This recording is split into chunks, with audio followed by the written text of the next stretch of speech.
నువ్వు వదిలేసిన సరుకు మళ్ళా నిన్ను పలకరిస్తారు. నువ్వు గతంలో చట్టాపట్టాలు వేసుకొని ఊరేగిన సరుకు మళ్ళా నిన్ను కలవరిస్తారు, నిన్ను పలకరిస్తారు, నీ మీద ప్రత్యేక శ్రద్ధ చూపుతారు, మళ్ళా నీ దగ్గరకు వస్తారు. గుర్తుపెట్టుకో. నువ్వు పొళ్ళిగిలిచ్చి తలుపు తీసావా, మొహం పచ్చడైపోద్ది. జాగ్రత్త, ముందే చెప్తున్నాడు దేవుడు.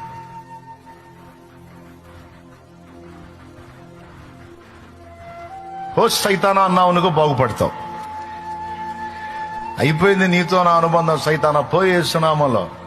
ఇక నువ్వు ఎంత గిలగిల దన్నుకున్నా నేను నీకు లొంగను అని నిలబడ్డావు అనుకో, నిన్ను గదిలించిన వాళ్ళు కూడా మారు మనసు పొంది నీ వెంటబడే చర్చికి వస్తారు.